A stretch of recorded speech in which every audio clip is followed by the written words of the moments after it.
the U.S. Road Racing Championship, and the traditional Road America 500 became round 7 of the 8-race series. Carroll Shelby's Cobra team was the focal point of the story, which is told by narrator Les Kiter.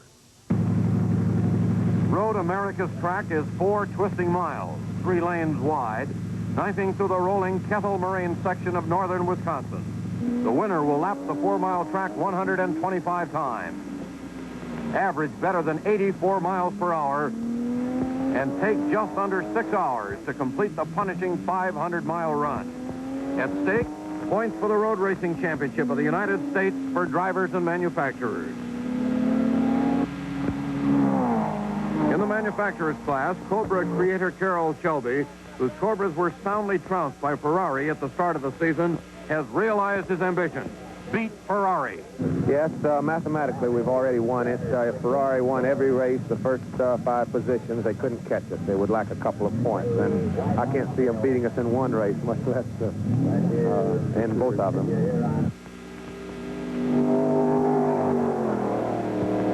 The Drivers' Championship, with just today's race and one more in the series, is far from decided. Bob Hulbert from Warrington, Pennsylvania, has a slim 4-point lead over Californian Don Wester going into today's action. Hulbert driving a Cobra today, Wester his trusty Porsche.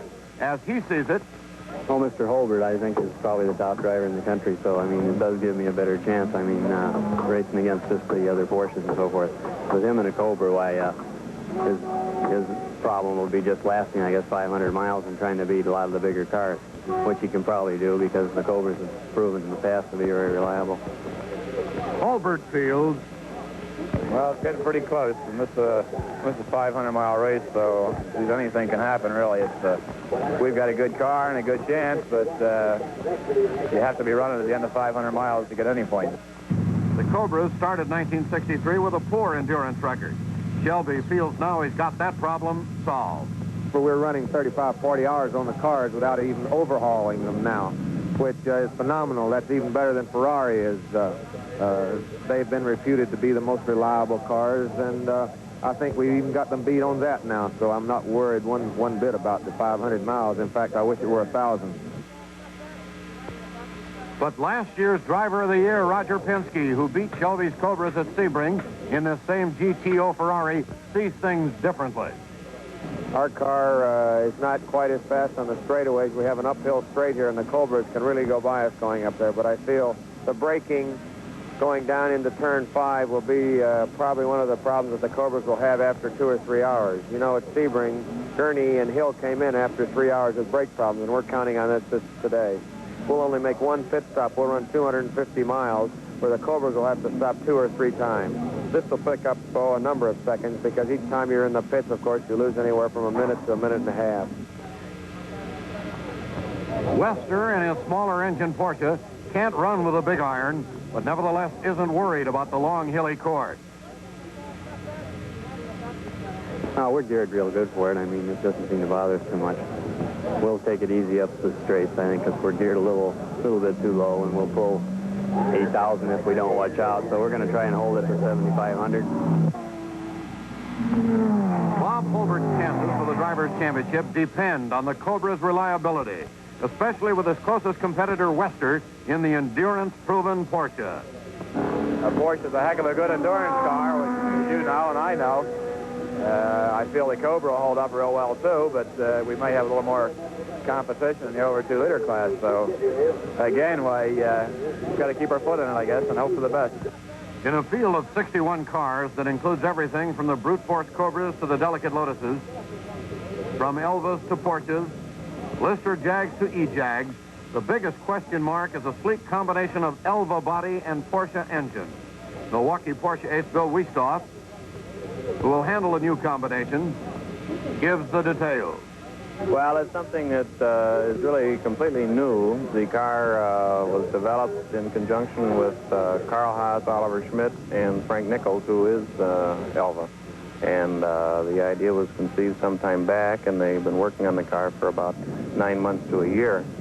This is the first of its type, and it's running a It's a 4-cylinder, 1700 spider engine with a horizontal fan rather than the vertical fan. And we're using a stock Porsche transmission. And this is all fitted into the Elva chassis that's been set up to take this power and gearbox. The Road America circuit gives all the drivers and their cars a thorough test. Its demanding hills, challenging turns, and high-speed straights require strategy and endurance to win. Finish power sander from Black & Decker. To do as much as easily, your hand would have to move at 15,000 strokes per minute and be equipped with a handy on-off switch. The Quick Finish Power Sander, a powerful gift idea from Black & Decker. So I'm doing my sound check. Hello, hello, hello. And I hear this woman's voice. Crunch that last chord. I'll show you. She grabbed the guitar, and then she started rocking. No, I mean rocking. You're pretty good. Not. Someone that hot deserves something this cold. Suddenly, I remember this was a bud spot. I like your style.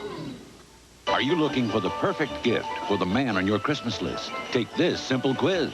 Does someone you know like sports? Watch sports? Yes. Read sports? Guess what? You've got a sports fan. So just call and get him a gift like nothing he has ever seen or heard before. This exclusive video, The Hidden NFL. This is the NFL, which stands for not for long. Hidden mics and hidden cameras take him inside the huddle, so he'll know what it's really like out there. Why you lift all them weights? Did you hear it? Free with your paid gift subscription to Sports Illustrated. Let's go out there like a bunch of crazy dogs. Just call and surprise him with 54 issues for just $1.29 each, over 55% off the cover price. Yeah! This ain't a tennis match! You won't be billed till next year. Or for faster delivery, use your credit card. Gotta go make So another call now for the special gift he'll love. Hurry it up, hurry it up. Sports Illustrated. Yeah. Do you like it? Yes. Race day. Track announcer 20 Grand Steinbach gets things moving. So we'll wait for the signal from the bridge for that 1-minute bomb. The warning cannon sounds. The cars are ready. The dialogue of the grid begins. No one allowed on the grid from this point on. Absolutely no one. There's the grid.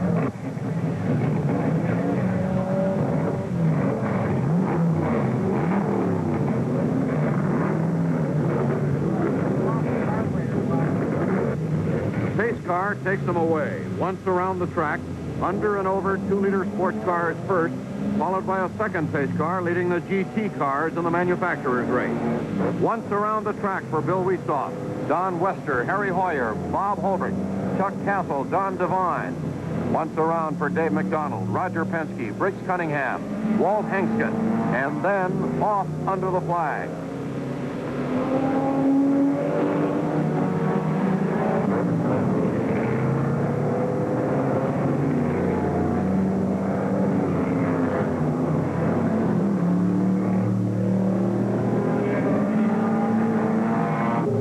Chaparral is in front of the pace car into the stretch. It's Harry Hoyer in trouble before the race starts. A broken gear shift lever sends him to the pit. And here comes the pack. 60 cars, the last half mile under wraps, and then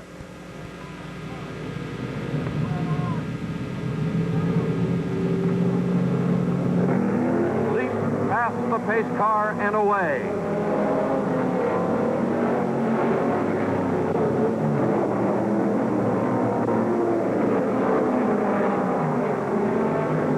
Miles first down the long straight through the speed trap. Bill Wiestoff maintains his starting position ahead of Chuck Castle as they wind through the S's toward the carousel turn.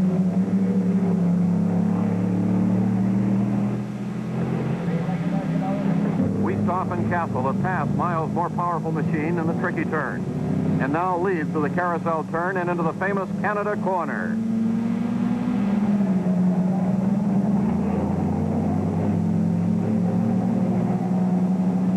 Roger Penske brings the GTO Ferrari through the pack as Wiestoff leads up the hill toward the bridge.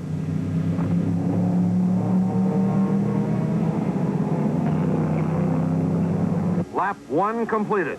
We stop and Castle down the pit straight ahead of all the heavier machinery. Don Wester is out. Broken cam lobe just after the start. And now Miles has passed Weestoff and Castle to take first place in the carousel turn. And that's the way they come through Canada Corner. Castle having passed Weestoff to take second.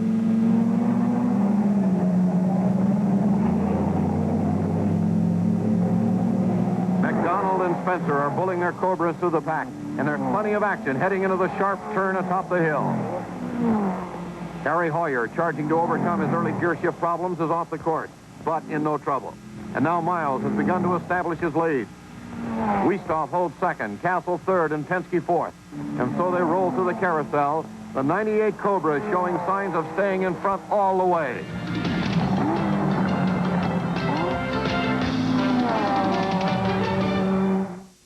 Now you can replace that unsightly old garage door with the classic look of wood and the convenience and durability of steel. Overhead doors, long-lasting, low-maintenance steel doors are precision embossed with the natural look of wood grain. Our energy-efficient insulated steel doors are backed by a limited lifetime section warranty for as long as you own your home.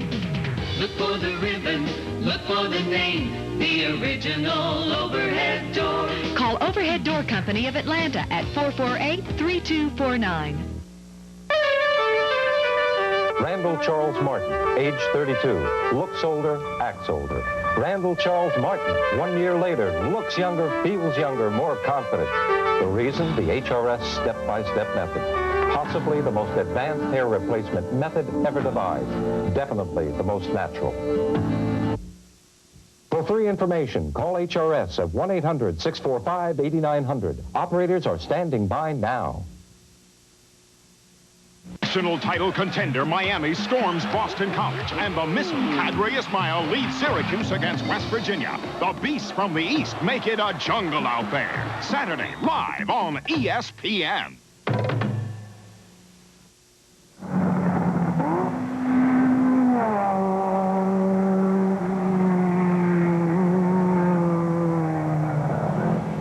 The leaders chase through Canada Corner and up into Thunder Hollow as the tempo of the race settles into a David and Goliath duel. Goliath, in this case, the powerful Shelby Cobra, being chased by a couple of Davids, the Weestoff Elva Porsche and Castle's Porsche Spider.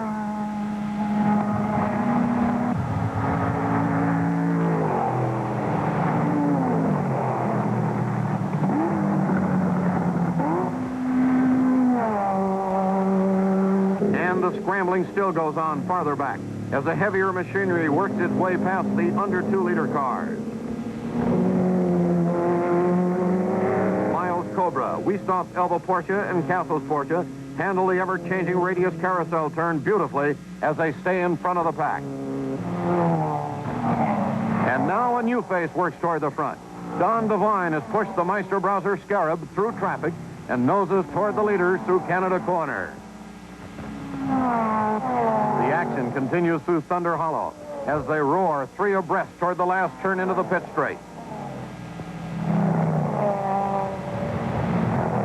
Californian Dave MacDonald moves his Cobra toward the leaders, and there's plenty of fighting for the inside at the corner.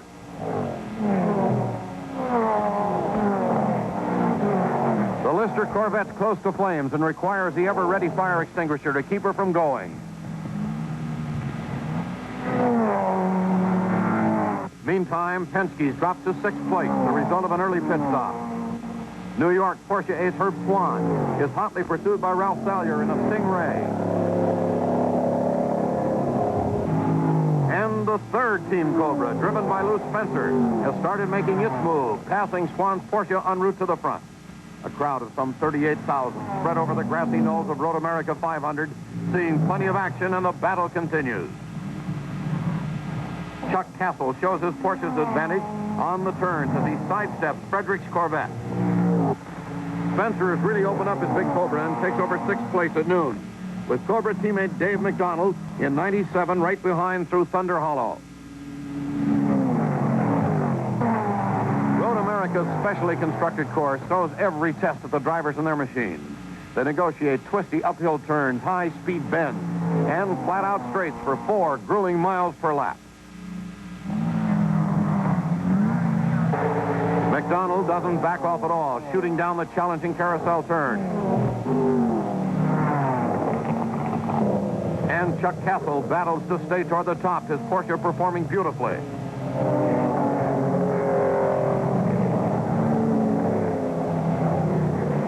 Spencer is after Divine Scarab on the straight leading to the big turn. The Mecom Racing Team GTO with Penske at the wheel, maintaining its steady pace, moves back to fourth.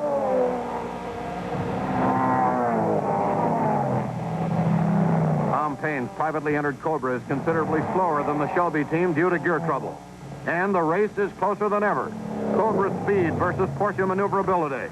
Shelby calls Miles in with a 30-second lead over Wiestoff. The race not quite halfway over. MacDonald pits first and trades with co-driver Bob Bondurant, who gets away in fifth place. Lou Spencer, who's driving the race by himself, pits briefly for gas and tires, pulls out in sixth position. Miles comes in after almost 3 hours of driving, during which he took over first and lengthened his lead over Wiestoff to 30 seconds. But it's a major pit stop. Gas, tires, and brakes.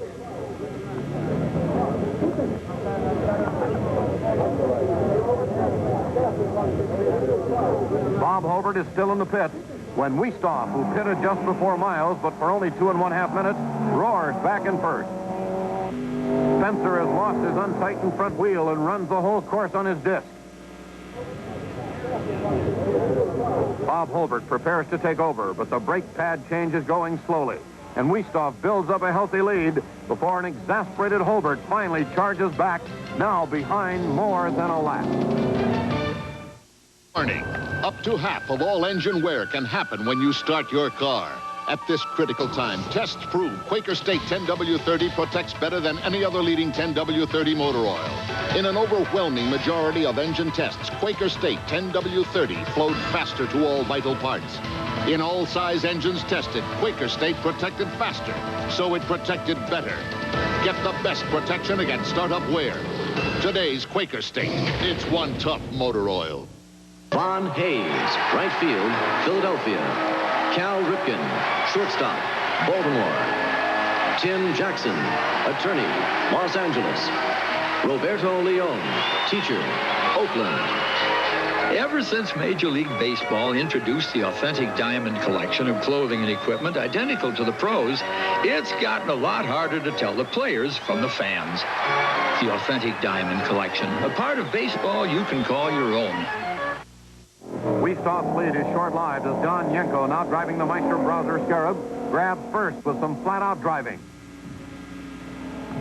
The race better than halfway through, and corner crews are covering oil spots. Herb Swan slips in the Canada corner, but regains the track without a trace of hay. Luke Stair has similar trouble. And things get a bit loose.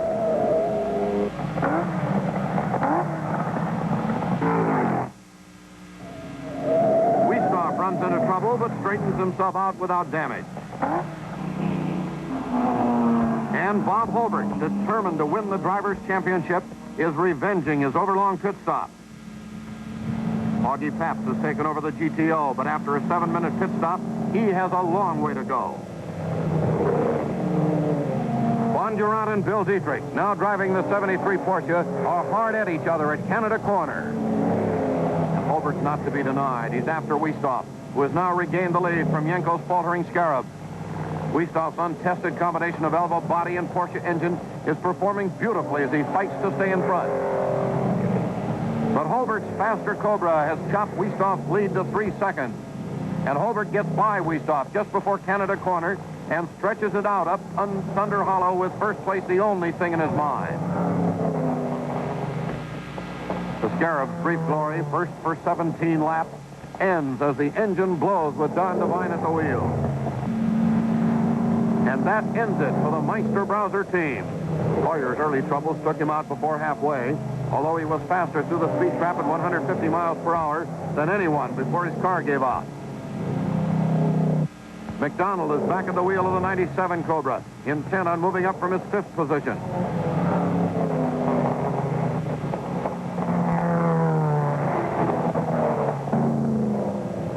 Holbert is beginning to add daylight to his lead as he shows Don Sussler and Bill Wiestoff the way. Holbert is in perfect stride. His car, no problem now.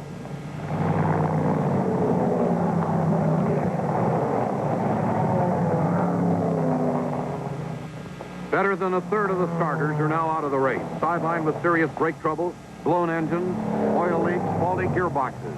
Road America 500 exacts its toll. Only the perfectly set up cars survive. Penske is back in the Mekong GTO now, but after an overlong pit stop to change drivers, tires, and work on a slipping clutch, he's got a long push to get back in the running.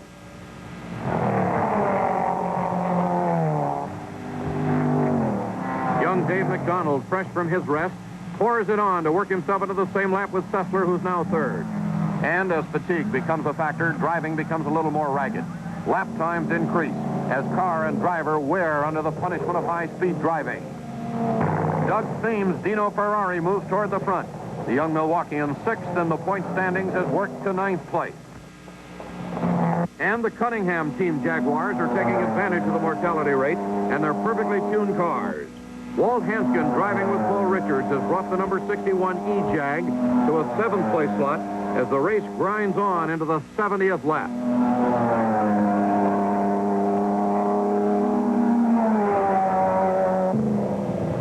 Holbert, meantime, has built up a 20-second lead over Wiestoff, with his foot in it all the way. The Porsche team of Castle and Sessler have their sleek silver number 73 in a real dogfight with Dave MacDonald's number 97 Cobra. MacDonald closing the gap every lap.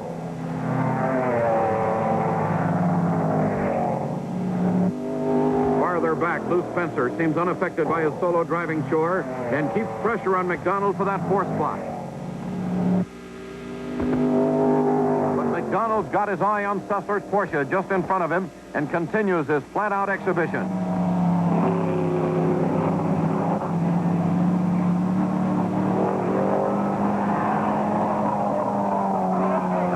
Time in the race, the sleek number 37 Bobsy 2, driven by Chuck Dietrich and Don Wolf, shows its form and moves into the top 10.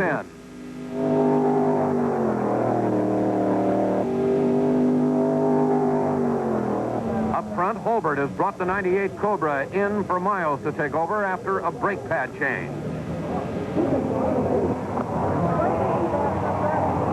Holbert's 10-10th driving has given the Cobra a 30-second lead over second-place Wiestoff's Elva Porsche. But that slim margin is quickly lost as another complicated pit session keeps Miles in for over 5 minutes. But Wiestoff's in, too. He surrenders his car to Augie Papp, who drove earlier with Penske in the GTO Ferrari, and instructs him briefly on the unfamiliar car. It's just a 2-minute pit stop, and Papp takes over in first place. The Black & Decker Workmate.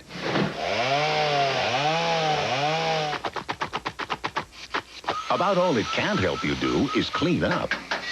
But at least it gets out of your way, and it's a powerful gift idea.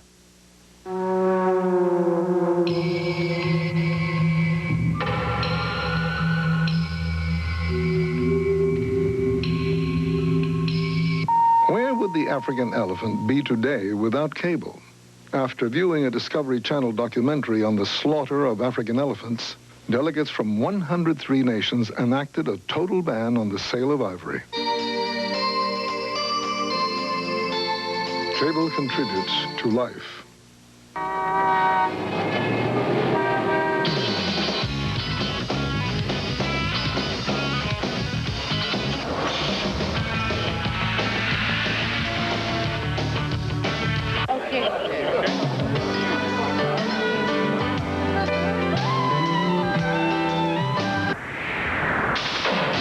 Sony compact disc players. Your ears will tell you. It's not only what you play, it's what you play it on. Excitement that stands out. College basketball coming at you. Preseason tournament action begins with doubleheaders in the first round of the NIT. Wednesday and Thursday nights live on ESPN. You're watching ESPN, the Total Sports Network.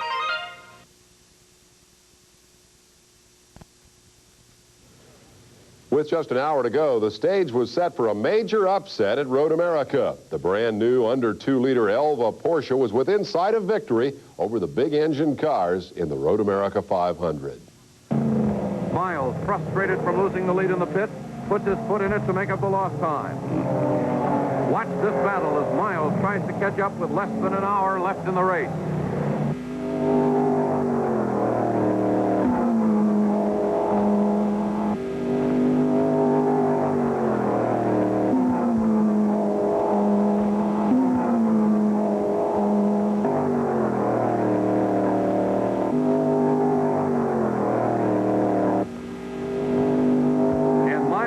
Up a lap, passing Pap just before Canada corner. They're in the same lap now, but Miles is behind 2 minutes.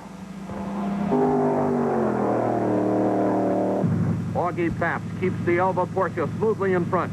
The checkered flag only minutes ahead. And Paps will not be caught as he takes the last straight before the final turn at top speed. And then the checkered flag from Bud Severn, first in Road America's 500 history for an under 2-liter car. Miles took the checker 58 seconds behind Pat. Castle and Sessler's Porsche third, and in fourth the Cobra of Dave MacDonald and Bob Bondurant. Ollie Schmidt and Jim Nichols, who supplied the idea, engine and body, helped push their creation to the victory circle.